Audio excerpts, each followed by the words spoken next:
I don't remember driving to Pamela Westcott's farm that Wednesday morning.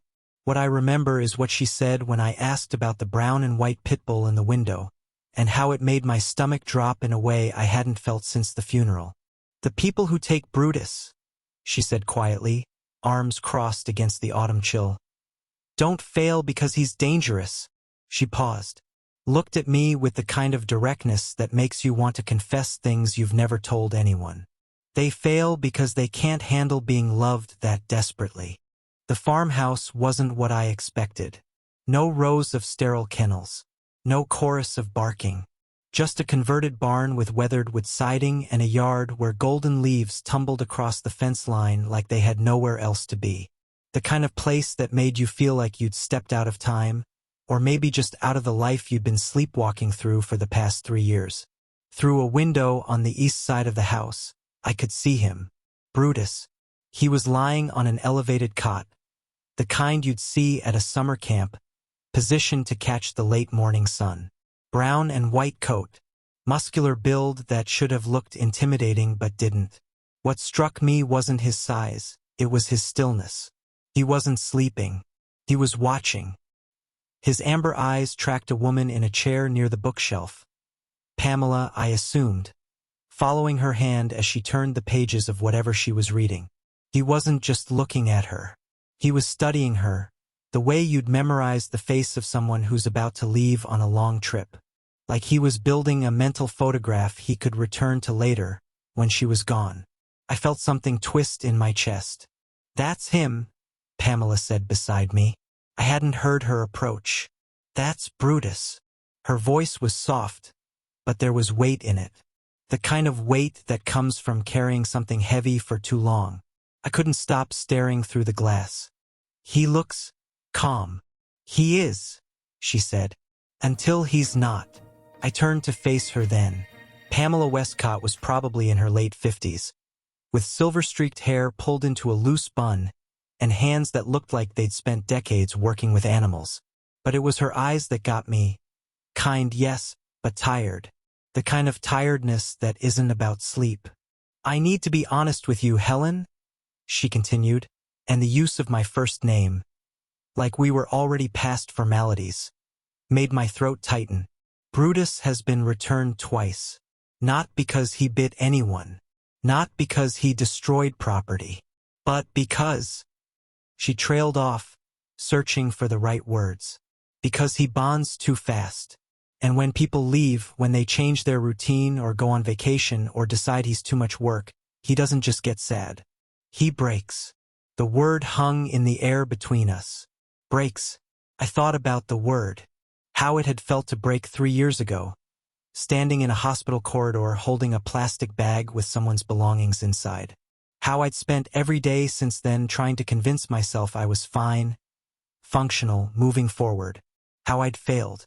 "I'm not trying to scare you," Pamela said, softer now. "I'm trying to protect him. Because the people who take Brutus—" She gestured toward the window, where he still lay watching her chair, even though she was standing out here with me. "They don't fail because he's dangerous.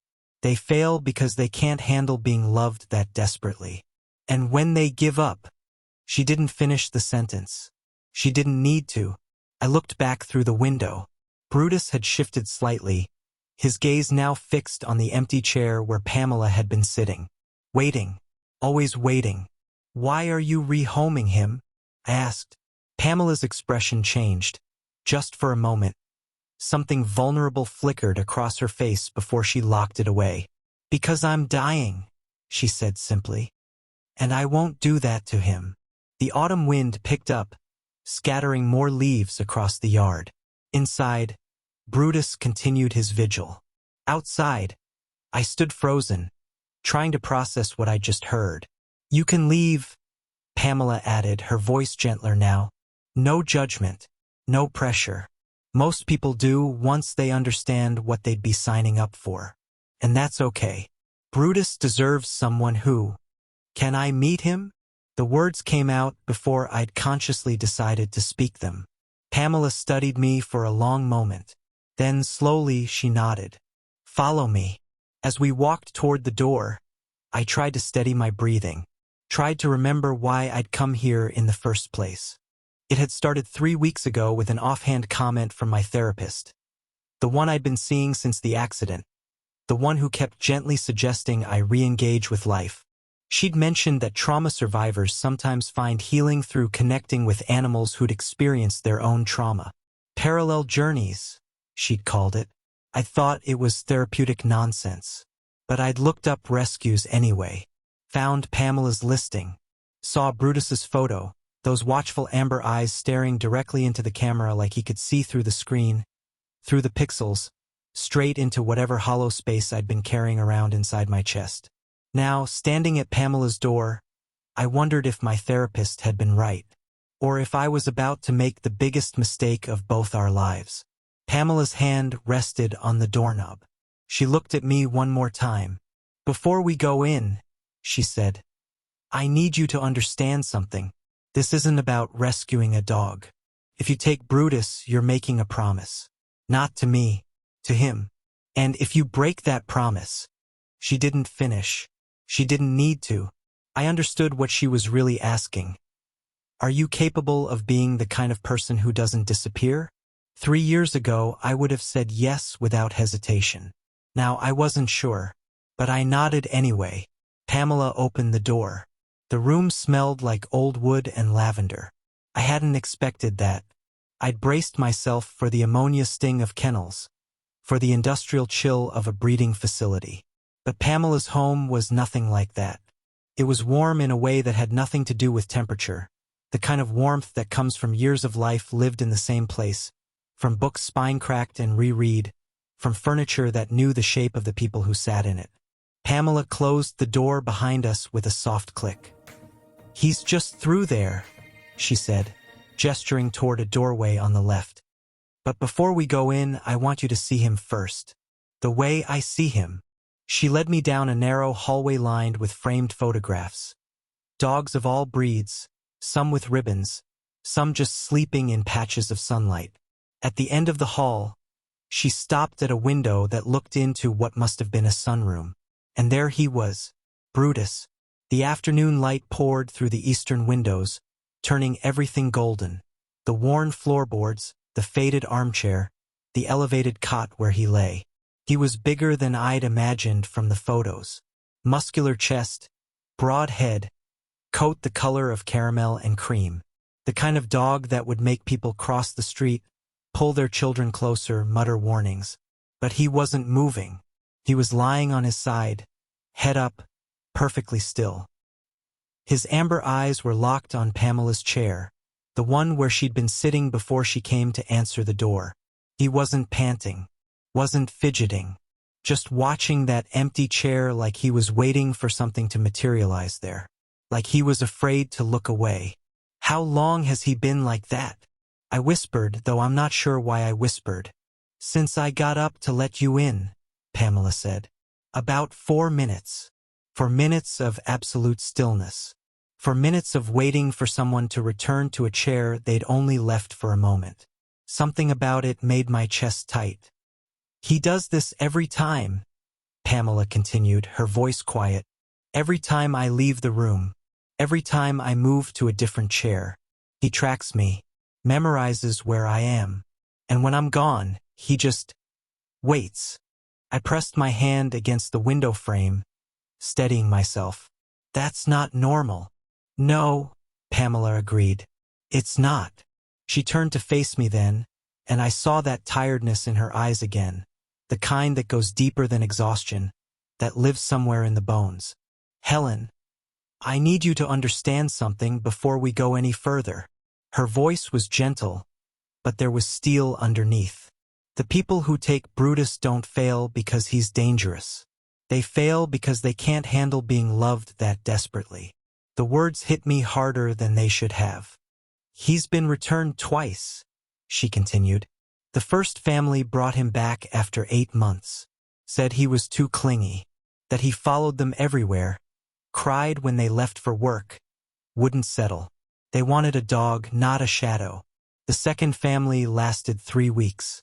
3 weeks, Helen. Because Brutus wouldn't eat, wouldn't sleep. He just sat by the door waiting for them to come back. even when they were only gone for an hour. I looked back through the window. Brutus hadn't moved, still watching that empty chair. "He's not aggressive," Pamela said. "He's never bitten anyone, never destroyed anything out of anger. But he bonds." She paused, searching for the right word. "He bonds like someone who knows what it's like to lose everything. And when that bond breaks—" She didn't finish. She didn't need to. I felt something unfamiliar stirring in my chest. Something I'd been careful not to feel for 3 years. Felt dangerous. Felt like recognition. "Why are you telling me this?" I asked, though I already knew the answer. "Because I need you to know what you're signing up for." Pamela's eyes held mine. "I'm not protecting you from him, Helen. I'm protecting him from you." The words should have offended me. They didn't. They made perfect sense. I thought about the last 3 years. About how I'd perfected the art of going through motions, showing up to work, paying bills, having conversations that meant nothing. About how I'd convinced everyone, including myself, that I was fine, functional, healed. About how I'd been lying. I looked at Brutus again, at his unwavering focus, at the tension in his shoulders, the alertness in his posture even while resting. He was a dog who couldn't afford to relax because relaxation meant missing the moment when everything fell apart again. I knew that feeling. I knew exactly what it was like to wait for the other shoe to drop. To memorize faces because you couldn't trust they'd still be there tomorrow. To stay awake because sleep felt like surrender. "You can leave," Pamela said softly. "Truly, there's no judgment. Most people do once they understand. And that's okay. Brutus deserves someone who can." Brutus moved. Not much. Just a shift of his head. His gaze pulling away from the empty chair. Turning toward the window where we stood. Where I stood. Our eyes met through the glass. And in that moment, I saw something I recognized so completely it knocked the breath out of me. I saw someone who had learned to survive disappointment by expecting it. Someone who watched instead of hoped. Someone who had built walls so high they'd forgotten what it felt like to want them torn down. I saw myself. Brutus held my gaze for what felt like forever but was probably only seconds. Then, slowly, he lowered his head back onto his paws. Resigned. Like he'd already decided I was another person who would look and leave. The decision didn't feel like a decision at all. It felt like something had already been decided long before I drove out here. Before I saw his photo online. Before my therapist suggested I needed to reconnect with life. Maybe it had been decided 3 years ago, standing in a hospital corridor holding a plastic bag of someone's belongings. When I'd made myself a promise I hadn't kept. That I wouldn't let loss turn me into someone who stopped trying. I turned to Pamela. "Can I meet him?" She studied my face for a long moment, and I had the strange sensation of being seen, really seen, for the first time in years. Finally, she nodded. "Yes," she said quietly. "I think you should." And then she opened the door. "You're absolutely right. I apologize. I mistakenly rewrote Chapter 1's content, the warning, the meeting through the window, etc., when you asked for Chapter 2. Let me now write the actual Chapter 2. The history lesson, which should pick up after Helen has already met Brutus through the window and asked to meet him. This chapter should be the coffee conversation where Pamela tells Brutus's full backstory. Let me write that now, starting from where Chapter 1 truly ended, with Helen asking, "Can I meet him?" and Pamela nodding. "Let's sit first," Pamela said, her hand still on the doorknob. "There are things you need to know before you go in there." She led me back through the hallway, away from the room where Brutus waited. We ended up in a kitchen that smelled like cinnamon and old wood, the kind of kitchen that had seen decades of morning coffee and quiet evenings. Pamela gestured to a worn oak table while she filled a kettle. "Coffee or tea?" "Coffee's fine." She worked in silence, measuring grounds into a French press with the precision of ritual. I watched her hands. Steady, competent, but thinner than they should be. The kind of thing that comes from illness, not age. When she finally sat across from me, two mismatched mugs between us, her expression had shifted. The guardedness was still there, but underneath it was something heavier. Grief, maybe, or guilt. Brutus was born in this house, she began. 5 years ago this July, I bred his mother. A champion line, beautiful temperament. The litter was perfect. 6 puppies, all healthy, all placed by 10 weeks. She paused to sip her coffee, eyes distant. Brutus went to a family in the suburbs. The Hendersons. Young couple, 2 small children, big fenced yard. They renamed him Duke. I thought it was a perfect match. What happened? For 8 months? Nothing. They sent me photos. Duke playing with the kids. Duke sleeping on the couch. Duke being an absolutely normal, wonderful dog. She set her mug down. Then Mr. Henderson got promoted. Started traveling 4 days a week.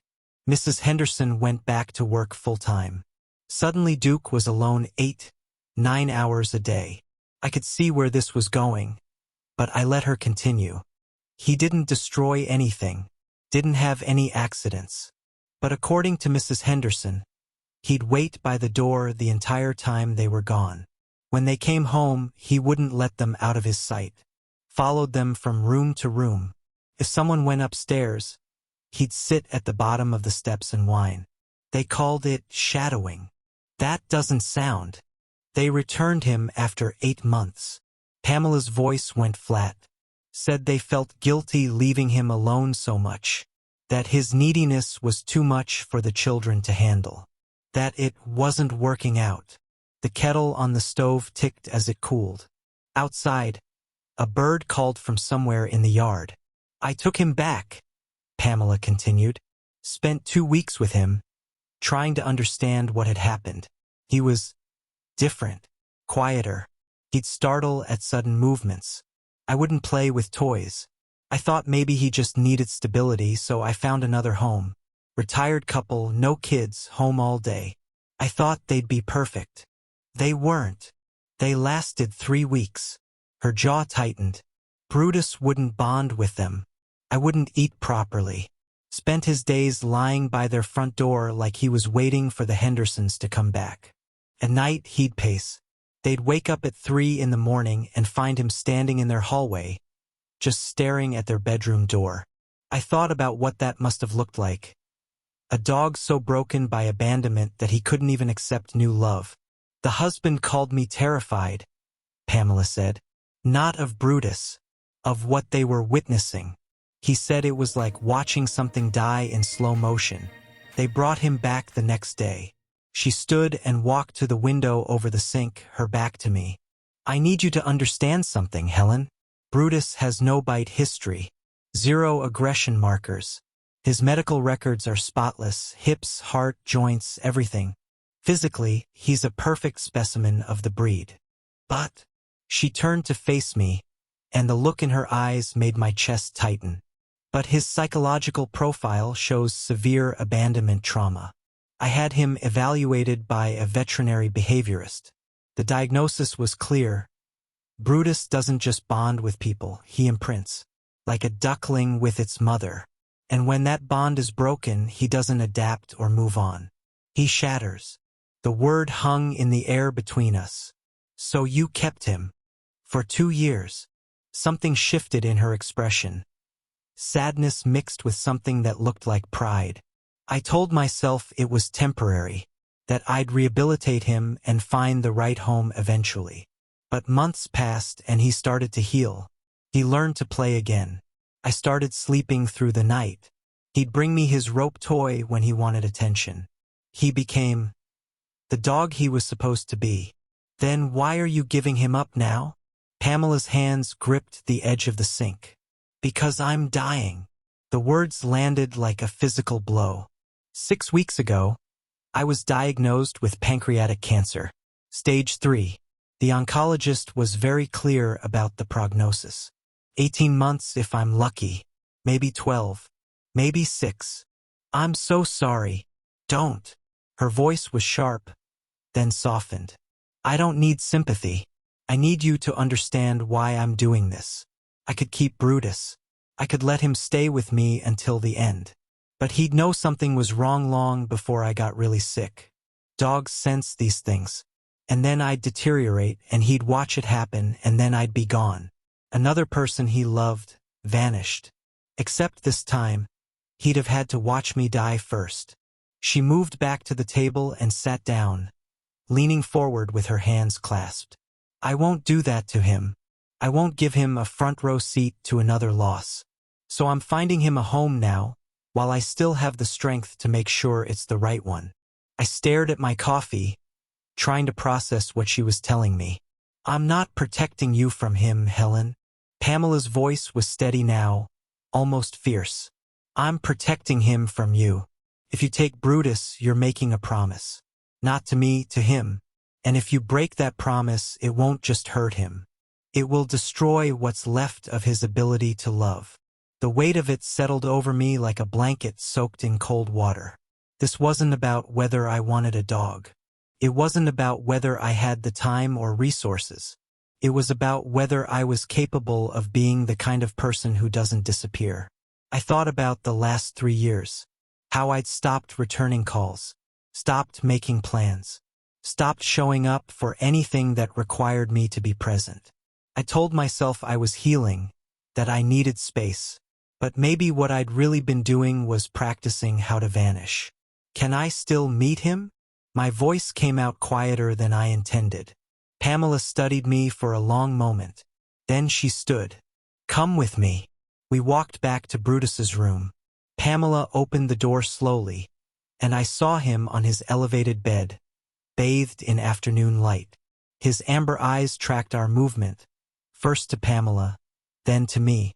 He didn't get up, didn't wag his tail, just watched, every muscle tense. Sit on the floor, Pamela said quietly. Don't approach him. Let him decide. I did as she said, settling against the wall opposite his bed. Pamela leaned against the doorframe, arms crossed. The room was silent except for the sound of our breathing. Minutes passed. 5, then 10. Brutus didn't move, but he didn't look away either. He studied me the way you'd study a painting in a museum, careful, searching, trying to determine what it meant. Then, slowly, he climbed down from his bed. He didn't cross the room. He walked halfway and sat, maintaining exactly 6 feet of distance between us. One ear flopped down. The other stood crooked. His tail didn't wag, but it didn't tuck either. He was waiting, testing, trying to figure out if I was someone who would stay, or just another person passing through. It wasn't trust, but it was a question.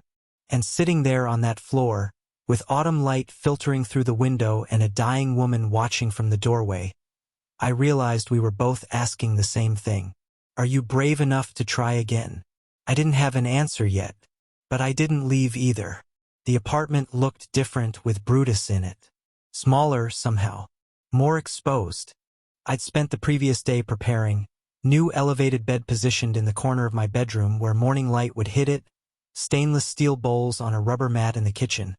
The rope toy Pamela had sent home with us sitting on the coffee table like some kind of peace offering. Brutus stood in the entryway, still clipped to the leash I hadn't yet removed. He didn't look at any of the things I'd prepared. He looked at the layout. His head turned methodically.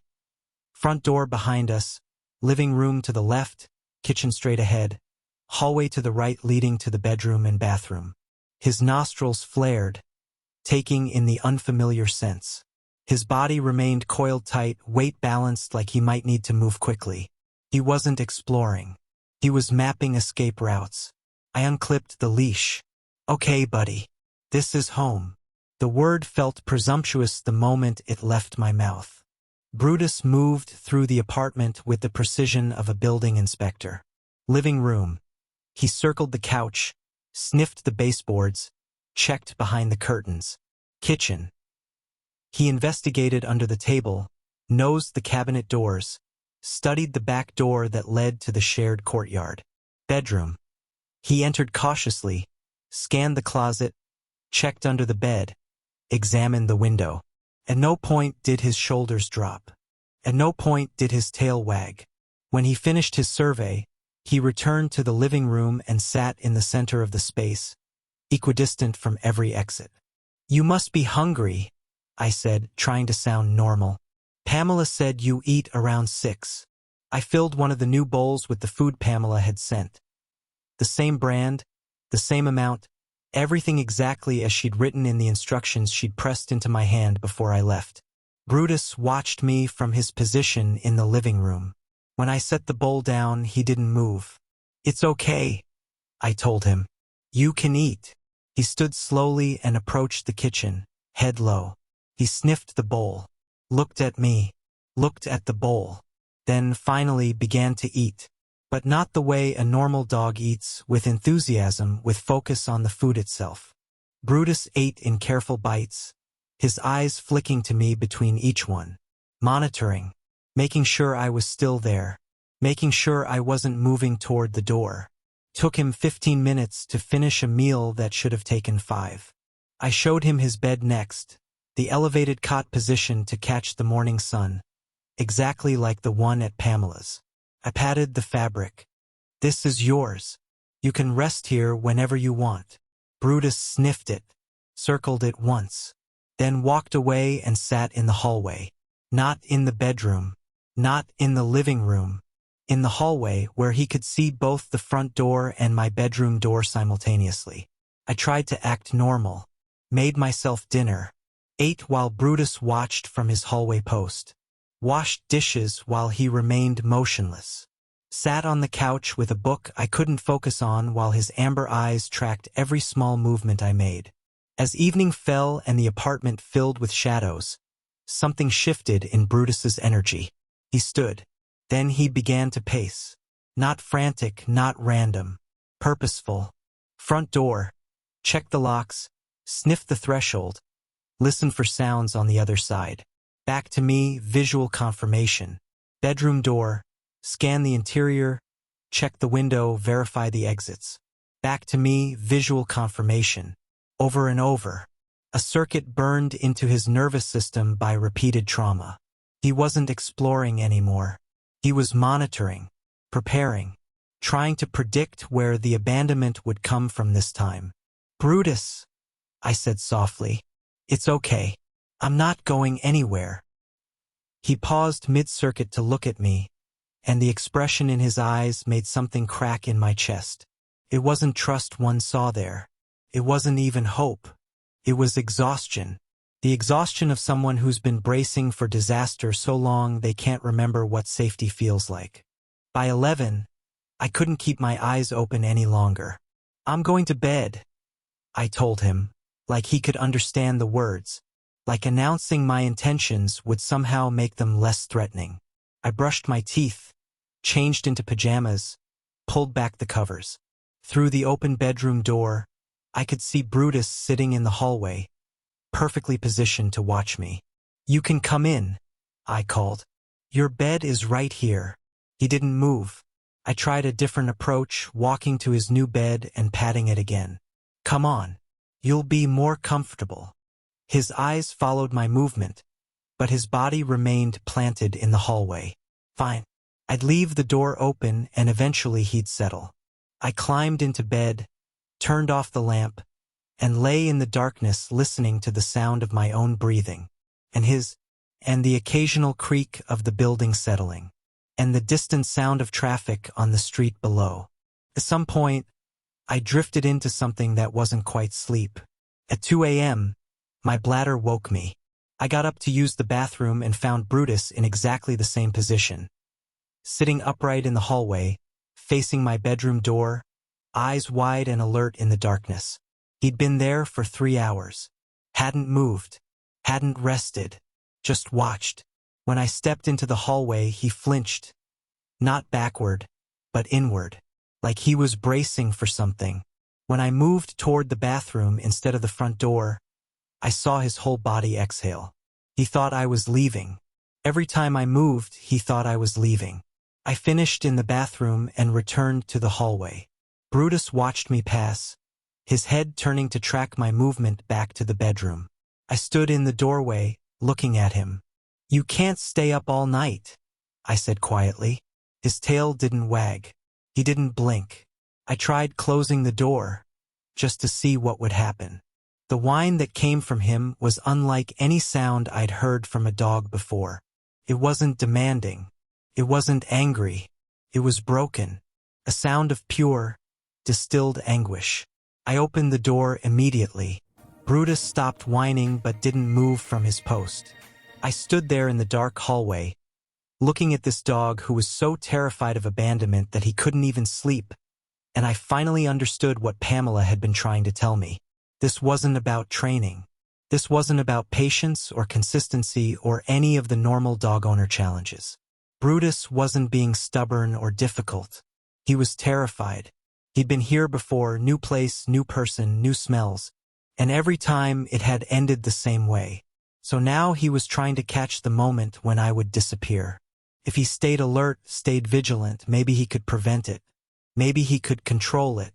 If he never let his guard down, maybe it wouldn't hurt as much when I left. At 3 a.m., I made a decision. I grabbed my pillow and the spare blanket from the closet. Brutus watched as I walked into the hallway and spread the blanket on the hardwood floor, right next to where he sat. He startled when I lay down, ears forward, body tense. "It's okay," I whispered. "I'm just sleeping here tonight." I closed my eyes, trying to ignore the discomfort of the hard floor, the strangeness of sleeping in a hallway. For 20 minutes, nothing happened. I could feel Brutus sitting beside me, radiating tension, not understanding what this meant. Then I felt him shift. Slowly, carefully, he lowered himself to the floor, not touching me, maintaining that careful distance, but close enough that I could hear the rhythm of his breathing change. Still not relaxed, still not asleep, but lying down. We stayed like that for the rest of the night, neither of us sleeping much, both of us aware of the other's presence in the darkness, both of us trying to figure out what this new configuration meant. When dawn light began filtering through the window at the end of the hall, I opened my eyes and found Brutus already watching me. His head rested on his paws, but his eyes were alert. We were both still there, both in the same place we'd been when the night began. It wasn't peace. It wasn't trust. It wasn't anything close to the easy companionship I'd imagined when I'd agreed to take him home. But we'd made it through the first night in the same location. And that, I told myself as my back ached and my neck protested and the morning cold seeped through the blanket, counted for something. It had to. The first thing I noticed was the distance. 6 feet. Always 6 feet. When I moved from the kitchen to the living room, Brutus followed, but stopped exactly 6 feet away. When I sat on the couch, he sat on the floor near the hallway. When I stood to refill my water glass, he stood too, tracking my movement with those amber eyes that never quite relaxed. He wasn't being clingy. He was being vigilant. By day 3, I'd started documenting the patterns in a notebook I kept on the kitchen counter. Not because anyone asked me to, but because I needed to understand what I was seeing. Day 3, 7:15 a.m. Brutus ate half his breakfast, eyes on the front door the entire time. Day 3, 8:30 a.m. Set up pet camera before leaving for work. That camera became both a comfort and a torment. I check it compulsively throughout the day, during my lunch break, between meetings, in the bathroom when I should have been working. The footage was always the same. For the first hour after I left, Brutus sat by the front door, completely still, not lying down, not pacing, just sitting, facing the door like he was willing it to open. After that first hour, he'd move to the hallway and lie down, his body positioned so he could see both the door and the spot where I usually sat on the couch. He'd stay there for the next 6 hours. Sometimes his eyes would close, but they'd snap open at the smallest sound. A car door outside, footsteps in the hallway, the building's heating system clicking on. He never truly slept. On day 4, Pamela called. "How's he doing?" Her voice sounded thinner than I remembered, like the illness was already taking pieces of her. I told her everything. The 6-foot distance, the door watching, the way he'd flinch if I moved too quickly, even though I'd never done anything to hurt him. "He's waiting for the pattern," Pamela said. There was no surprise in her voice. Waiting to figure out when you're going to give up. I'm not going to. He doesn't know that yet. Helen, listen to me. Consistency is everything. Same time for meals. Same routine for leaving and coming home. Same words when you walk out the door. Don't make promises with words. Make them with time. After we hung up, I created a schedule. Wake at 6:30. Feed Brutus at 7 o'clock. Leave for work at 8:30. Always saying the same phrase. I'll be back. Home by 6 o'clock. Dinner at 6:30. Walk at 7 o'clock. Bedtime at 10 o'clock. I stuck to it like my life depended on it. Maybe because his did. Day 5 brought the first small victory. Brutus ate his entire breakfast without looking at the door. It seemed like such a tiny thing. A dog eating his food, but I found myself blinking back tears as I watched him. When he finished, he looked up at me, and for just a second, his tail moved. Not a wag exactly, just a small shift, but it was something. Day 7.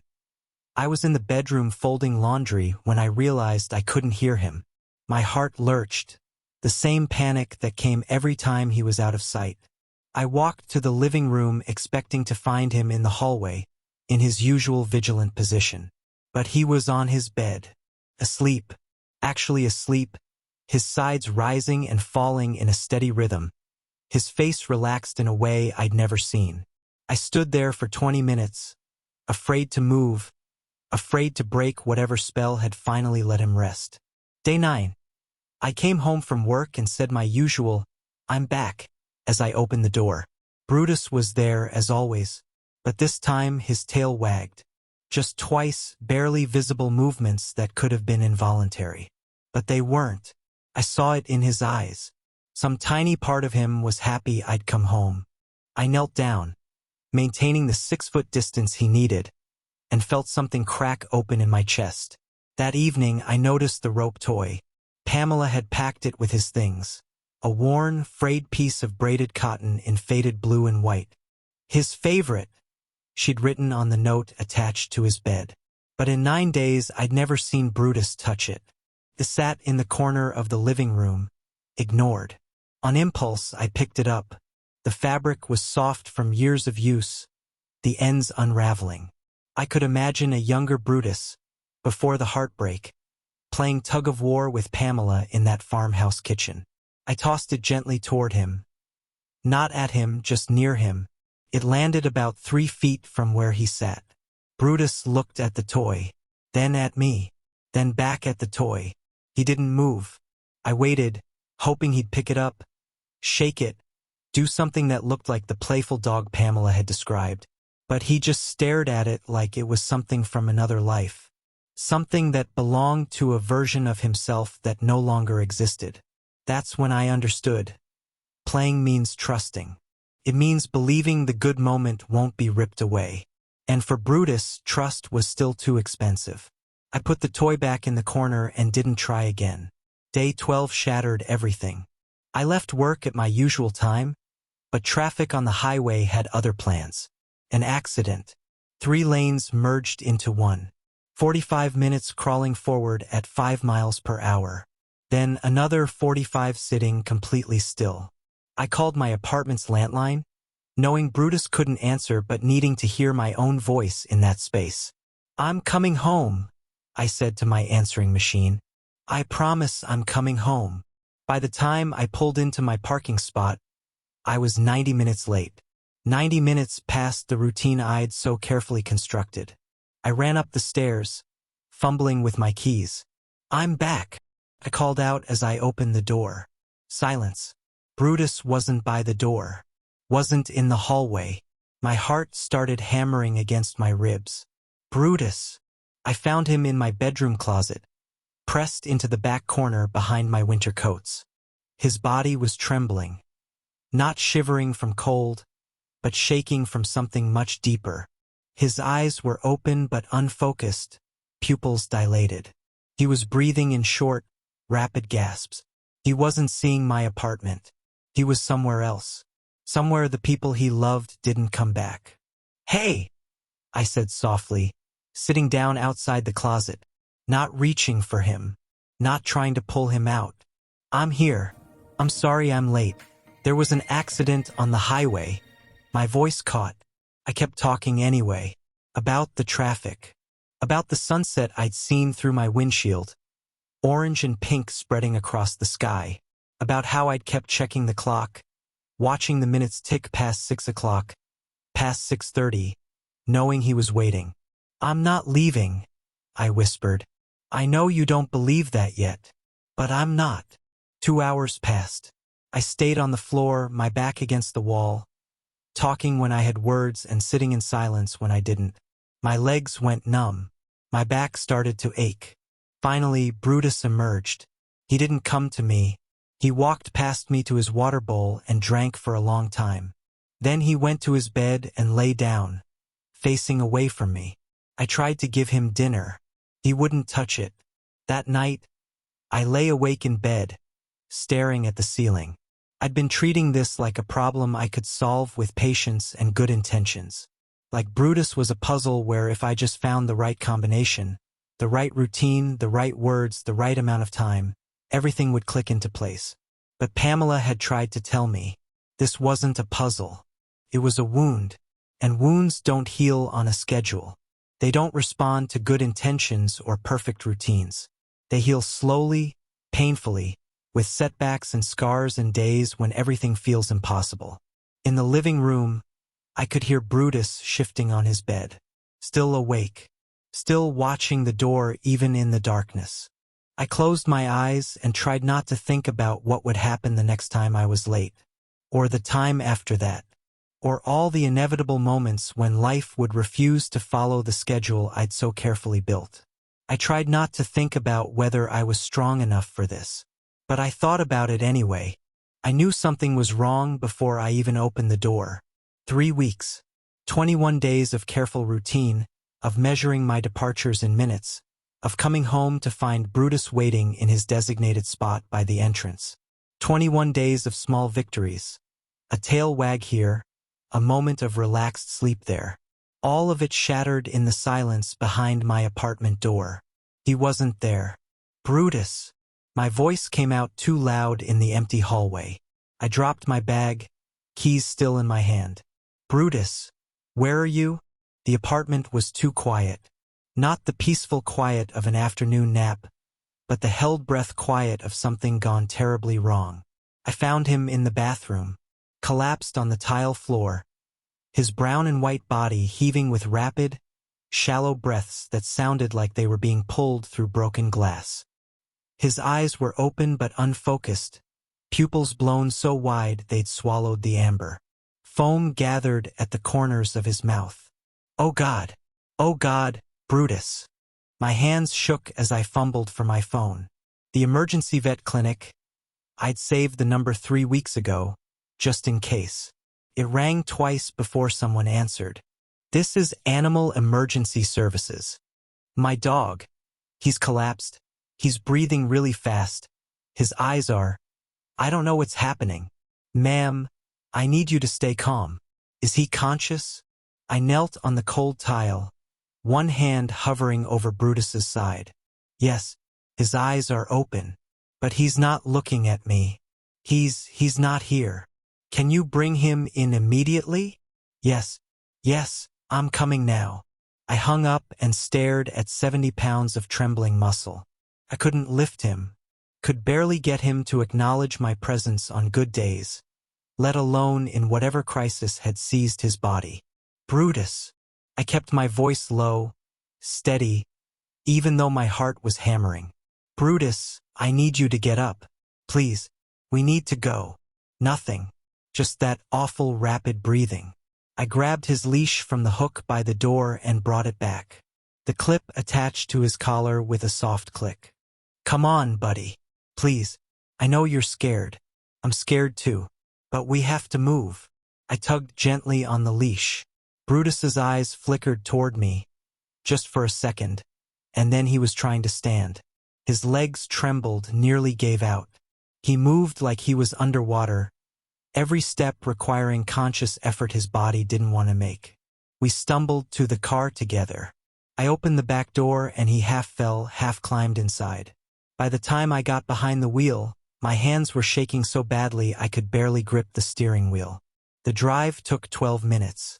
Felt like hours. Emergency veterinary waiting rooms smell like fear disguised as disinfectant. I carried Brutus inside. Adrenaline makes you capable of impossible things, and now we sat in a corner while a tech took initial vitals. Brutus's head was in my lap, heavier than it should be, and I stroked his ears in the same repetitive pattern, over and over, like the motion itself could hold him together. "It's okay," I whispered. "You're okay. I'm here. I'm not leaving." A woman across the room stared at us. I didn't care. Let her stare. Let everyone stare. Helen Christine? A young woman in scrubs stood in the doorway. Late 20s, dark hair pulled back, tired eyes that had seen too many emergencies today. Her name tag read Dr. Ramirez. "That's me. Bring him back." The examination room was bright and cold. Dr. Ramirez worked efficiently. Stethoscope, thermometer, pressing her fingers against Brutus's gums to check capillary refill time. She asked questions in a calm, clinical voice while she worked. "When did this start?" "I don't know. I came home from work and found him like this." "Any changes in appetite? Vomiting? Diarrhea?" "No. He's been eating normally." "Any access to toxins? Cleaning products, medications, plants?" "No. Nothing." She drew blood with practiced efficiency. Brutus barely reacted. "I'll be back in a few minutes." She left. I stayed on the floor next to the examination table where Brutus lay, my hand on his side, feeling each too fast breath. When Dr. Ramirez returned, her expression was carefully neutral. "The blood work is clean," she said. "No signs of poisoning, no organ failure, no infection. His heart rhythm is irregular, but there's no damage to the muscle itself." "Then what?" "Stress-induced cardiovascular event." She said it like she was reading from a textbook. His heart rate spiked to over 200 beats per minute, more than double what it should be. That triggered a cascade of physiological responses. Hyperventilation, muscle tremors, altered consciousness. He didn't have a heart attack in the traditional sense, but his body essentially shut down from pure terror. I stared at her. "Terror of what?" "That's what I need to ask you. Has there been any change in routine? Anything different about today or yesterday?" I thought back. Yesterday I'd had a doctor's appointment. Nothing serious, just a checkup, but it meant I'd been 90 minutes later than usual. This morning I'd left early for a team meeting. 30 minutes early. "Minor schedule changes," I said slowly. "Nothing major. For you, maybe." Dr. Ramirez's voice gentled. "But based on what you've told me about his history, those minor changes are evidence to him that the pattern is breaking, that you're starting to leave more, that abandonment is coming." The weight of it hit me like a fist to the chest. "His nervous system is stuck in a trauma loop," she continued. "It interprets any deviation from routine as an existential threat. He's not being dramatic or manipulative. His body literally believes he's dying every time you leave. And when you came home late yesterday, then left early today, his system flooded with stress hormones. Too much, too fast. His body couldn't handle it." I looked at Brutus, still panting on the examination table. "What do we do?" Dr. Ramirez crossed her arms, and I recognized the posture, the way people stand when they have to deliver bad news. "This is beyond behavioral training," she said carefully. "This is complex PTSD, the canine equivalent. Treatment requires anti-anxiety medication, intensive routine maintenance, and potentially months of desensitization therapy with a specialist." She paused. "And even with all that, it might not work. Some dogs, their trauma runs too deep. They can't unlearn the fear." The fluorescent lights hummed overhead. Somewhere down the hall, a dog barked. "What's the alternative?" I asked, even though I already knew. Dr. Ramirez didn't answer directly. She didn't need to. I heard it in the silence, the unspoken option that some people would choose. The mercy of ending suffering rather than prolonging it. My hands tightened in Brutus's fur. I need to make some calls, I said. I sat in my car in the parking lot, phone pressed to my ear, and cried for the first time in 3 years. Pamela answered on the third ring. Her voice was weaker than it had been 3 weeks ago. Helen.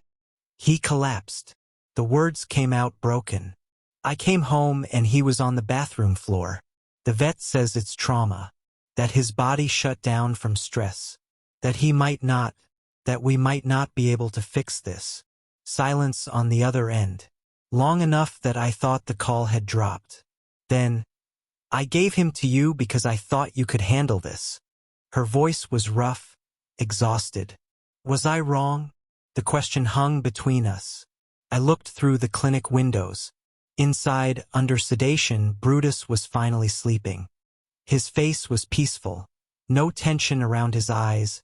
No hypervigilance in the set of his jaw. For the first time since I'd met him, he looked like just a dog. Not a collection of wounds and fears. Just a dog, resting. I don't know, I whispered, because the truth was, I'd been asking the wrong question all along. I'd been so focused on whether I was strong enough to help him, whether I had enough patience, enough consistency, enough love. I'd never asked whether I was brave enough to stay through his pain, to witness his suffering and not run from it, to let him hurt and not make it my failure. The vet says he needs intensive therapy, I said finally.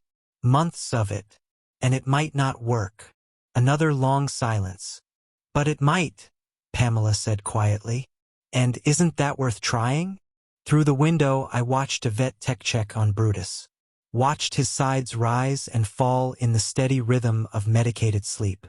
Yeah, I said. Yeah, it is. When I hung up and went back inside, Brutus was starting to wake. His eyes found mine immediately. Still dilated, still unfocused, but searching. I sat on the floor next to him and held his face the way I had that first day at Pamela's farm. I'm not going anywhere, I told him. And for the first time, I meant it. Dr. Ramirez's office smelled antiseptic and something floral. Probably an air freshener meant to soften the clinical edge. It didn't work. The fluorescent lights hummed overhead as she spread 2 treatment plans across her desk like tarot cards predicting very different futures. Option 1, she said, tapping the first document. Medication and environmental management. I leaned forward, trying to focus through the exhaustion. It had been 2 days since Brutus's collapse. 2 days of sedatives and monitoring and watching him sleep with an 4-line in his leg. He is stable now. But stability wasn't the same as okay. We'd start him on anti-anxiety medication, probably fluoxetine combined with trazodone for acute episodes. You'd maintain an absolutely rigid routine. Same wake time, same meal times, same walk route, same everything. You'd minimize alone time, ideally never more than 2 hours. If you have to leave longer, someone else needs to be there. For how long? Indefinitely. She met my eyes. This option doesn't cure the trauma, Helen. It manages it. You'd be constructing his world to be so predictable, so controlled, that he never has reason to panic. I thought about what that would look like. Brutus in a bubble. Safe, yes, but also frozen. Never challenged. Never growing. What's option 2? Dr. Ramirez picked up the second document, and something in her expression shifted. Not quite hope, but something adjacent to it. Behavioral rehabilitation with a trauma specialist. Gradual desensitization to separation. You'd teach Brutus's nervous system that you leaving doesn't equal you abandoning him. But I need to be clear, this is intensive. Multiple sessions per week. Months of slow progress. And there's no guarantee it works. How intensive? You'd be deliberately triggering his anxiety, over and over in controlled doses, starting with you stepping outside for 30 seconds, then a minute, then 2, rewarding calm behavior, building up his tolerance incrementally. She paused. It's exposure therapy, essentially, And it's hard. For both of you. The fluorescent light flickered once, then steadied.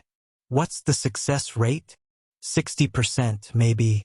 For dogs with trauma this deep. She leaned back in her chair. The ones who don't respond usually plateau. They get better, but not enough to live normal lives. Some regress completely. I looked past her, through the window where I could see my car in the parking lot. Brutus was in the back seat, still sedated, his brown and white form barely visible through the tinted glass. I need to think about it. Take your time, Dr. Ramirez said. But not too much time. Every day he stays in this heightened stress state, the trauma embeds deeper. I sat in my car for an hour after we left the clinic, engine off, windows cracked. Brutus slept in the back seat, his breathing slow and even from the sedatives. I watched him in the rearview mirror and tried to solve an equation with no good answer. Option 1. Keep him safe but frozen. A life without panic, but also without possibility. Option 2. Put him through controlled suffering in hopes of healing. Months of deliberately scaring him, watching him struggle, with no promise it would work. Which was crueler? Preventing suffering or preventing growth? My phone buzzed. A text from my boss asking when I'd be back to work. I've already used 2 sick days this week.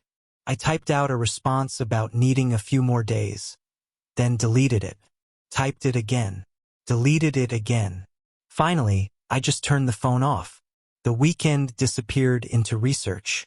I sat at my kitchen table with my laptop, diving into case studies of canine PTSD. Dogs rescued from fighting rings who'd learned that love was a prelude to violence. Dogs from hoarding situations who'd never known consistency. Dogs like Brutus, whose crime was loving too desperately and paying for it over and over. The science was clear. Trauma rewires the brain. The amygdala, the fear center, becomes hyperactive. The prefrontal cortex, responsible for a rational response, shuts down. Dogs like Brutus exist in permanent fight or flight, their nervous systems stuck in a loop where every separation triggers the same cascade of panic hormones that accompanied the original abandonment. I read about cortisol levels, about neural pathways, about how repeated trauma literally changes brain structure, how some dogs never recover, how others find ways through it, slowly, painfully, with help.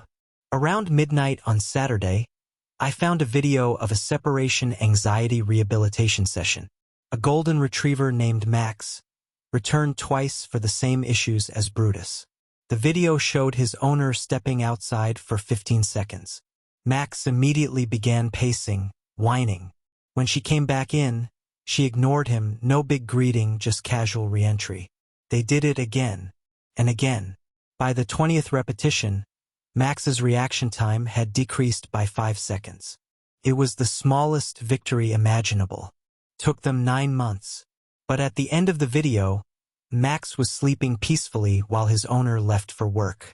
Not cured, he still needed routine, still had hard days. But functional. Free. I closed my laptop and looked at Brutus, sleeping on his bed in the corner of my living room. Even in sleep, his muscles stayed partially tensed, like he was ready to wake at the first sign of threat. Monday morning, I called Dr. Sarah Chun. Her video consultation slot was at 10 a.m. I spent the previous evening recording footage, Brutus pacing, his vigil by the door the moment he'd collapsed. I felt invasive doing it, like I was documenting his suffering for entertainment. But Dr. Chun needed to see what we were dealing with. Her face appeared on my laptop screen. Late 30s, calm eyes, the kind of presence that suggested she'd seen worse and knew how to handle it. She watched my footage in silence. 6 minutes of Brutus's anxiety on display. When it ended, she was quiet for a long moment. "He's living in constant fight or flight," she finally said. "That's not sustainable. His body will keep shutting down." Dr. Ramirez mentioned rehabilitation, graduated separation exercises. Dr. Chun nodded. "It's possible. I've worked with cases like this, but I need you to understand what you're signing up for. We start small, you step outside for 30 seconds. then 1 minute, then 2. We reward calm behavior, ignore anxious behavior. We teach his nervous system through repetition that you come back. How long? 4 to 6 months minimum, maybe longer. The success rate is around 60% for severe cases. She leaned forward slightly. And Helen? It's going to hurt. You'll have to watch him panic over and over, knowing you're causing it. That's the hardest part. Not the time commitment, but the emotional cost of deliberately triggering someone you love. Someone you love. I hadn't used that word yet. Not out loud. Can you send me a treatment plan? I'll have it for you by the end of day. She paused. One more thing. This only works if you're all in. Halfway commitment will do more damage than no treatment at all. His nervous system needs to learn a pattern, and patterns require consistency. If you start this and quit, you'll teach him that fighting to trust is pointless. That night I couldn't sleep. I lay in bed staring at the ceiling, listening to Brutus's breathing from the hallway where he'd stationed himself. And I thought about why I'd really gone to Pamela's farm that Wednesday morning. 3 years ago, my sister Emma died. Car accident. Black ice on a bridge, wrong place, wrong time. She was 28. I was 30. We talked every day. She was supposed to be my maid of honor at a wedding that never happened because I called it off 6 months after she died. Because suddenly the idea of promising forever to someone felt like tempting fate. I'd spent 3 years practicing disappearance, letting friendships drift, keeping relationships surface level, going through the motions of living while actually just existing, protected and numb. My therapist had suggested getting a dog. I'd resisted for months. Then I saw Brutus's photo and something in his eyes looked like something in mine. That specific wariness of people who've learned that love equals loss. I didn't choose Brutus to rescue him. I chose him because his abandonment issues were a mirror of my own inability to cope with loss. Because maybe if I could teach him to trust again, I could prove something was still fixable in the world. But that wasn't fair to him. He didn't exist to be my therapy project. He deserved better than my broken pieces. My phone rang, Pamela's name on the screen. It was after 11. I answered. Helen. Her voice sounded rough, thinner than it had been. I heard about the collapse. How is he? Stable. We're figuring out the next steps. I need to know you're committed. No preamble, no gentle lead-in. Because if you quit on him halfway through treatment, you'll do more damage than just rehoming him now. You'll teach him that fighting to trust is pointless. The same words Dr. Chun had used. I'm not quitting. People say that. Then reality sets in. The time, the money, the emotional toll. And they realize they bit off more than they can chew. She coughed, a wet sound that made me wince. I gave him to you because I thought you could handle this. Was I wrong? I looked toward the hallway, where Brutus lay in the dark. No, I said. You weren't wrong. Tuesday morning, I booked the first session with Dr. Chun. Committed to the medication protocol as a bridge, something to keep Brutus stable while we started the behavioral work. I called my boss and negotiated a modified schedule. Work from home 3 days a week. Adjusted hours to maintain consistency for Brutus. I didn't know if I was strong enough for this, but I knew I had to try, because this wasn't just about saving Brutus anymore. It was about proving to myself that I could be the kind of person who doesn't run when love gets complicated, who doesn't disappear when things get hard, who stays, even when staying means watching someone struggle and knowing you can't fix it instantly. Brutus had already taught me something Emma's death never could. That healing doesn't happen to you. You have to choose it, over and over, day after day, even when it hurts, especially when it hurts. I walked to the hallway and sat down beside him. He lifted his head, those amber eyes finding mine in the dim light. We're going to get through this, I whispered. I promise. He didn't wag his tail, didn't lick my hand. But after a moment, he rested his head on my knee. It wasn't trust. Not yet. But it was a start. Dr. Chun arrived on a Thursday morning with a leather bag and the kind of calm that suggested she'd seen every variation of broken and knew none of them were permanent. Brutus watched her from the hallway, body low, ears pinned. Another stranger. Another potential threat to the fragile routine we'd built. "Don't introduce us," Dr. Chun said quietly, setting her bag by the door. "Let him observe." For 40 minutes, she sat on my couch with a notebook, watching. Brutus didn't move from his spot. His eyes tracked her every gesture. The way she crossed her legs, the angle of her head when she wrote, the rhythm of her breathing. He was cataloging threat levels, calculating escape routes. Dr. Chun scribbled notes.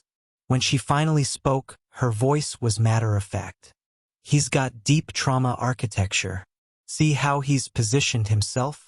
Equidistant between you and the exit. He's monitoring both his attachment figure and his escape route simultaneously." She tapped her pen against the notebook. "But he's also got resilience. He bonded with Pamela after his first returns. That means his capacity for trust isn't destroyed, just buried." Something in my chest loosened slightly. "So there's hope. There's work," she corrected. "Hope comes later." Session 2 happened 3 days later. We'd spent the interim on medication adjustment and routine solidification. Brutus was calmer. The fluoxetine took the edge off his constant vigilance. But the core terror remained. Dr. Chun positioned herself in my living room with a clear view of the door. "Okay," she said. "Walk out. Stand on the landing. Count to 30. Come back in." My hand touched the doorknob and Brutus's head snapped up, muscles tensing. I opened the door. His response was immediate. Whining, high-pitched, desperate. Pacing, tight circles between the door and where Dr. Chun sat. Pawing at the door, claws scraping wood. I counted. 23, 24, 25. Inside, Brutus's whining escalated to something closer to howling. 30. I opened the door and stepped inside. "No greeting," Dr. Chun said sharply. "Act like you went to check the mail. Casual." Every instinct screamed to comfort him. His whole body was shaking. But I walked past him to the kitchen, poured myself water, drank it slowly. Brutus stood frozen by the door, confused. His panic had been enormous. My return was nothing. "Again," Dr. Chun said. "We did it 10 times. By the 7th repetition, Brutus's whining started 3 seconds later than before. By the 10th, he paced but didn't paw the door. Progress, Dr. Chun said. Microscopic but real. Week 2 shattered my optimism. I had a full workday, no avoiding it. We'd done morning drills. Brutus had handled 2-minute separations. I left with cautious hope. I came home to disaster. The smell hit me first, sharp, acrid. Diarrhea streaked across the kitchen floor. Brutus wasn't at the door. I found him in my bedroom closet, pressed into the back corner behind my winter coats, shaking so hard his teeth chattered. His eyes were distant, pupils blown wide. No, no, no. I knelt at the closet entrance. Brutus, I'm here. I'm home. He didn't react. Didn't even seem to see me. I called Dr. Chun, voice breaking. He's regressed completely. It's like we've made no progress at all. Helen. Her voice was steady through my phone speaker. Healing isn't linear. You're asking his nervous system to override years of programming. There will be bad days. This doesn't erase the progress. It's just a hard day. How many hard days before we admit this isn't working? We're 2 weeks in. Give it time. I sat outside that closet for 3 hours before Brutus emerged. He wouldn't eat dinner. Just drank water and returned to his bed, curling into the tightest ball possible. But Dr. Chun was right about the nonlinearity. Week 3, Brutus slept through the night for the first time. I woke at 3 a.m. in a panic, certain something was wrong. But he was just sleeping deep, peaceful sleep, his sides rising and falling in steady rhythm. Week 4. I came home to find his rope toy in the middle of the living room floor. When I picked it up, Brutus approached. Didn't take it, didn't want to play. He just watched me hold it, tail wagging tentatively. Like he wanted me to know he remembered it existed. Week 5. During our morning drill, I stepped outside for 30 seconds.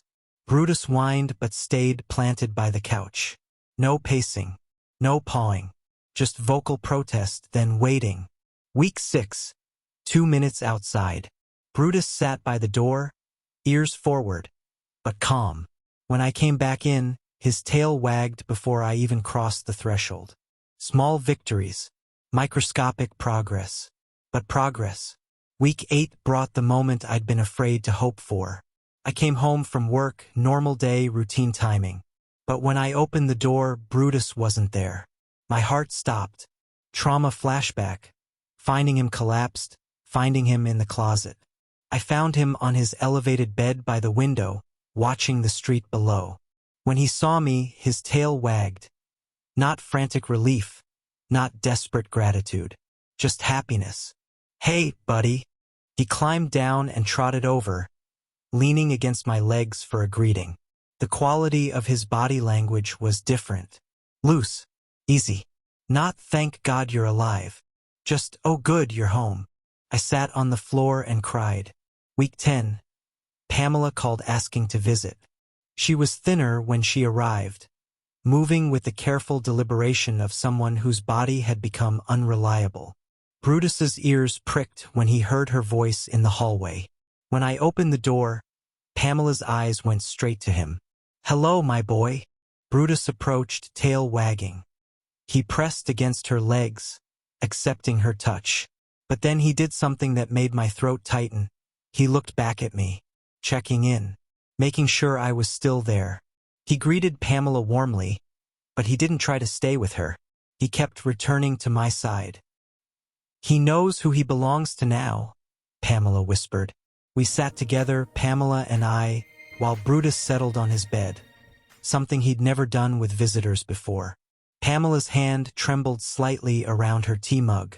"I almost kept him," she said, "even knowing I was sick, because I loved him so much." Her eyes glistened. But he needed someone with a future, someone who could give him decades, not months. I gave him up because I loved him too much to let him lose another human. After she left, Brutus did something he'd never done before. He climbed onto the couch and put his head in my lap. Not frantically, not anxiously, just comfortably. I cried into his fur. But this time, the tears weren't frustration or fear. They were hopeful. The email arrived on a Tuesday morning in month 4, a 3-day conference in Boston. Industry leaders, networking opportunities, a panel discussion my boss wanted me on. The kind of career moment you don't decline. My hands went cold reading it. 3 days, 2 nights away from home, away from Brutus. I called Dr. Chun before responding to the email. Is he ready for this? His progress has been remarkable, Helen. He's handling 6-hour separations without significant distress. Physiologically, he's ready. A pause. The question is whether you're ready. I thought about Brutus's collapse 4 months ago. The way his body had shut down from pure terror. What if he regresses? Then we handle it. But Helen, you can't keep him in a protective bubble forever. At some point, life has to happen. I accepted the conference invitation with shaking hands. 2 weeks of preparation felt simultaneously too long and not nearly enough. My friend Jessica agreed to stay at my apartment. She'd been visiting regularly for the past month. Part of Dr. Chen's socialization protocol. Brutus knew her, tolerated her. That would have to be enough. Dr. Chun suggested leaving videos, 10-minute clips of me talking, reading, just existing. Familiar stimuli, she explained. Something to anchor him when his anxiety spikes. I recorded 5 videos, feeling ridiculous talking to my phone camera. Hey, Brutus. I'm at the conference, but I'm thinking about you.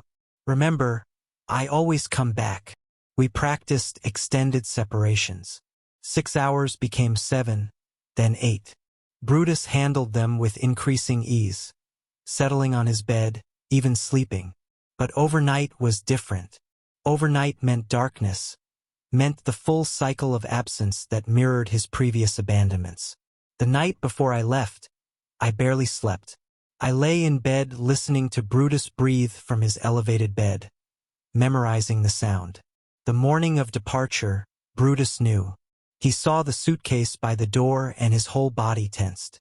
The pacing started immediately, tight circles between the bedroom and front door. Whining, that high-pitched anxiety sound I'd learned to dread. Jessica sat quietly on the couch, giving him space. Dr. Chun had coached her. No forced interactions, no big gestures. Just steady, calm presence. I knelt down in front of Brutus, cupping his face in my hands the way I had after his collapse.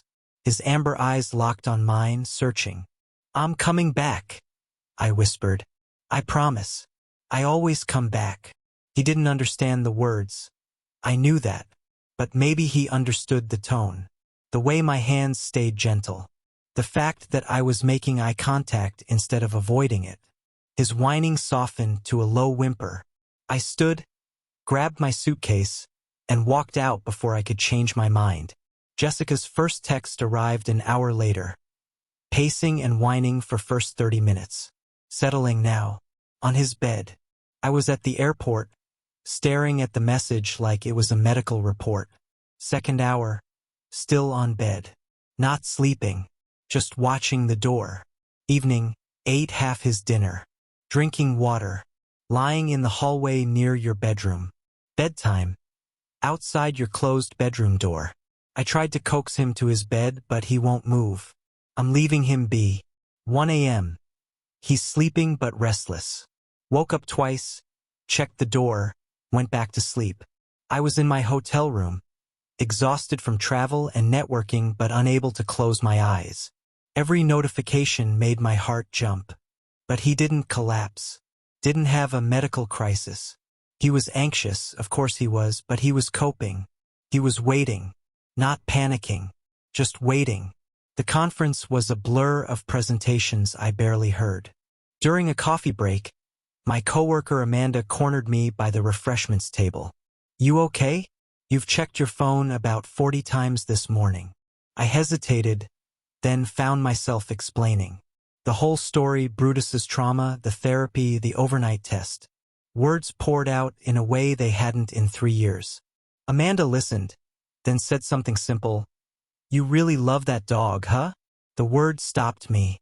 Love. I hadn't said it out loud. Hadn't let myself think it too directly. Because love meant vulnerability. Love meant the possibility of loss. Love meant everything I'd been protecting myself from since Emma died. "Yes," I said. "I love him." And the terror of that admission was matched only by the absolute truth of it. Night 2 brought better updates. Full dinner eaten. Played with rope toy for maybe 5 minutes, just mouthing it, nothing intense. He seems calmer. Sleeping in longer stretches. For hours straight this time. He's anxious but coping. "Helen, I think he's going to be okay." I sat on my hotel bed reading that last message over and over. He'd learned something I'd been trying to teach him for 4 months. My leaving didn't mean disappearing. Absence wasn't abandonment. I could go away and still come back. It was a huge, world-shifting difference. And somehow, impossibly, he'd learned to believe it. I came home a day early. The conference ended at noon on day 3, and I booked an earlier flight without overthinking it. Told myself it was practical. Told myself I wasn't abandoning professional responsibilities. But the truth was simpler. I missed him. And I wanted him to know I came back even sooner than promised. Jessica was reading on the couch when I walked in. Brutus was on his elevated bed by the window. He saw me. His reaction was joy. Pure, uncomplicated joy. He leaped down. Not frantic, not desperate. And his entire body wagged with his tail. He didn't tremble. Didn't collapse. He wiggled and danced and then ran to grab his rope toy, bringing it back and dropping it at my feet. An invitation. The first time he'd ever initiated play. We played tug-of-war for 20 minutes. Brutus growled, playful, rumbling sounds I'd never heard from him. When he won, yanking the toy from my hands, he pranced in circles like he'd conquered something magnificent. When I won, he immediately brought it back, ready for another round. Normal, happy, free. When we finally finished, he flopped on the floor, panting, tongue lolling, eyes bright and relaxed. I sat beside him, running my hand along his side, feeling his heartbeat steady and strong under my palm. "Good boy," I whispered. "You're such a good boy." That night, Brutus slept in his bed without watching the door. I lay in my own bed, staring at the ceiling, marveling at the quiet miracle of his peaceful breathing from the other room. For months ago, I'd been numb, disconnected, going through motions, existing but not living. I'd chosen Brutus thinking I was rescuing him, proving something about resilience and second chances. But Brutus didn't just learn to trust. I did too. I learned to believe in my own capacity to show up, to stay when staying was hard, to love something even knowing love meant risk. Emma's death had taught me that loss was inevitable. Brutus taught me that love was worth it anyway. I closed my eyes and, for the first time in 3 years, fell asleep without that familiar weight of grief pressing on my chest. In the next room, Brutus dreamed, his paws twitching, a soft whine of sleeping contentment. Both of us finally at peace. 6 months after that first terrifying night, we had become something I never expected. Normal. Morning walks where Brutus sniffed every tree with the methodical focus of a detective. Breakfast side by side, him inhaling kibble, me sipping coffee. I'd leave for work and he'd settle on his bed near the window, watching the street with calm interest instead of frantic vigilance. I'd come home to enthusiastic greetings, full body wiggles, the rope toy presented like an offering. Evening walks, dinner, couch time where Brutus sprawled with his head in my lap, sighing contentedly as I read. Normal, a word I'd never thought I'd use. Pamela's calls came less frequently now.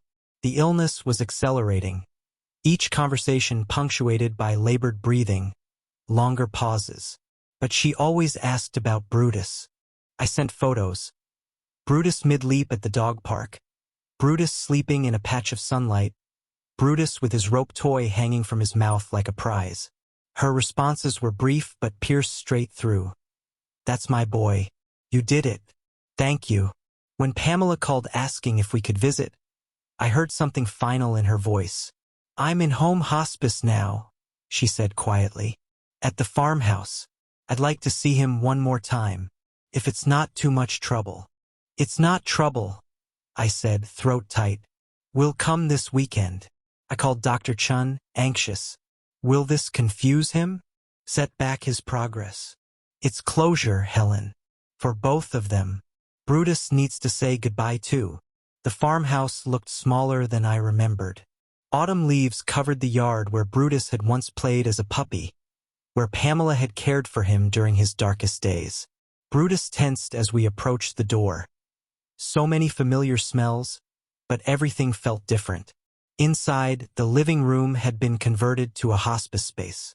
A hospital bed dominated the center, and in it lay Pamela. Frail, pale, diminished by illness but still somehow herself. When Brutus saw her, he stopped. I held my breath, waiting to see what he'd do. He walked slowly, cautiously. No rushing, no desperate seeking of comfort.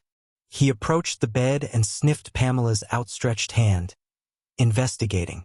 Then, so gently it broke something in my chest, he laid his head on the bed next to her hand. Pamela's trembling fingers found his ears, stroking softly. "He's not afraid anymore," she whispered. I moved closer. Of what? Her smile was tired but genuine. Of being loved. When I first gave him to you, he was terrified of attachment because he knew it meant pain. But look at him. Brutus's eyes were closed, leaning into her touch with complete trust. He's chosen love anyway. We stayed for 2 hours. Pamela spoke in fragments, conserving energy, but every word felt weighted with intention. "I didn't warn you because I thought you'd hurt him," she said. "I warned you because loving a trauma survivor, animal or human, means signing up for the hard days. It means being patient when progress is invisible.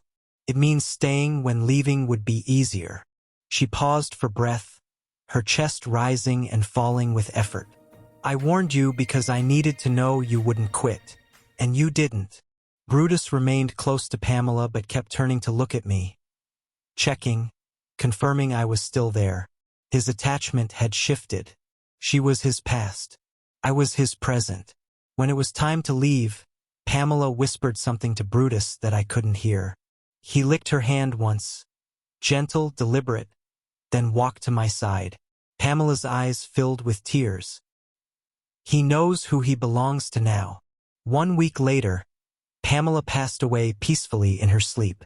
Her nephew called with the news. The funeral would be small, he said. Family only. But when I mentioned Brutus, he paused. "She talked about you both constantly. Please come. Bring him." At the graveside, Brutus sat calmly at my feet. No anxiety, no panic, just present. When the service ended and people dispersed, I knelt beside him.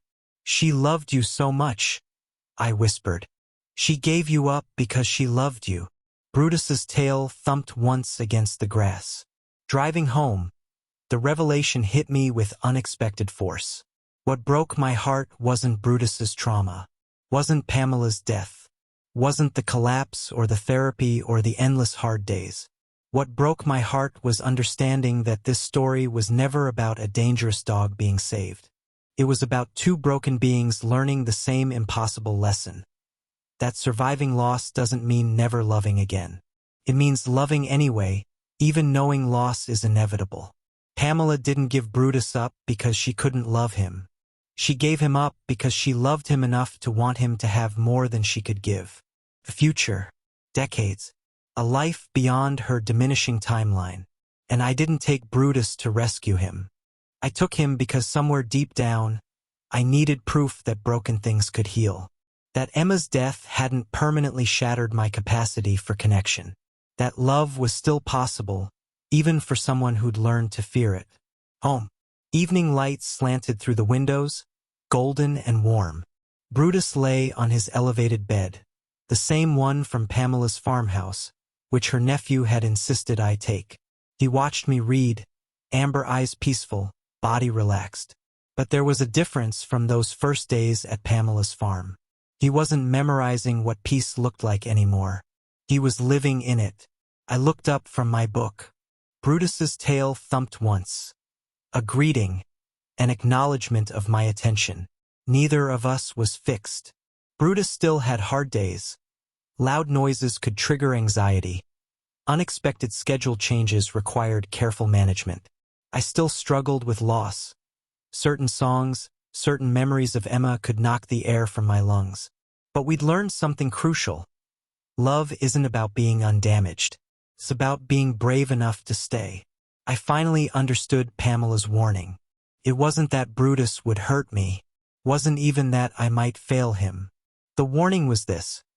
When you love someone who's been abandoned, you're making a promise that you'll be different, that you'll stay when it's hard, that you'll choose them even when it costs you. And that promise will change you forever. Because once you prove you can keep that promise, you can never again pretend you're not capable of love. Brutus climbed down from his bed and brought his rope toy to me, dropping it in my lap. I set my book aside. We played for 10 minutes, gentle tugs, playful growls, normal joy. When he won, I laughed. When I won, he immediately brought it back for another round. When we finished, Brutus curled up next to the couch, sighs deeply, and falls asleep within seconds. I watched him breathe. Steady, peaceful, safe. Pamela was right. This dog broke my heart. But not because loving him was tragic. Because loving him taught me that my own heart was never as broken as I thought. It was just waiting for someone brave enough to trust it again. Outside, autumn leaves fell silently past the window. Inside, Two survivors rested. Neither is perfect. Both healing. Both finally home. 1 year later, my apartment looked different. Two elevated beds sat by the window, Brutus's original and a smaller one for Daisy. A 9-year-old shepherd mix with clouded eyes and a flinch response to sudden movements. She'd been returned twice for excessive nervousness. I found her story painfully familiar. Brutus had surprised me by becoming Daisy's unlikely mentor. When she first arrived, trembling in the doorway, Brutus had simply walked to his bed and settled down, modeling calm, showing her that this space was safe.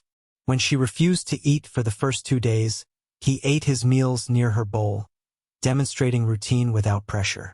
Now, 3 months later, Daisy slept through the night, played with toys, greeted me at the door alongside Brutus, her tail wagging tentatively but genuinely. Watching them together taught me something Pamela had understood all along. Healing isn't just personal. It's contagious. I started volunteering at the rescue organization where I'd first learned about trauma cases. Every Saturday morning, I met with potential adopters considering dogs with difficult histories. I told them Pamela's story, Brutus's story, my story. The warning isn't meant to scare you away, I'd say. It's meant to make sure you understand what you're promising. Because these dogs don't need rescuers. They need people who won't leave. Some people walked away, and that was okay. Better to know before making a promise you can't keep. But others leaned forward, eyes bright with recognition. People who understood that broken things could heal. That love wasn't about perfection. Those were the ones I helped match with dogs who needed exactly what Brutus had needed. Someone willing to stay. On the anniversary of Pamela's death, Brutus and I visited her grave. I brought sunflowers, her favorite. Brutus lay calmly in the grass beside the headstone, chewing a blade of grass with the contentment of a dog who knew exactly where he belonged. I knelt down, tracing the carved letters of her name. "You were right," I said quietly. "He changed my life, not because he needed saving, because he taught me that love is always worth the risk." A breeze moved through the cemetery, rustling leaves. Brutus lifted his head, ears forward, then relaxed again, watching, peaceful, present. I thought about the woman I'd been 18 months ago, numb, disconnected, convinced that protecting herself from loss meant protecting herself from life. Pamela had seen through that.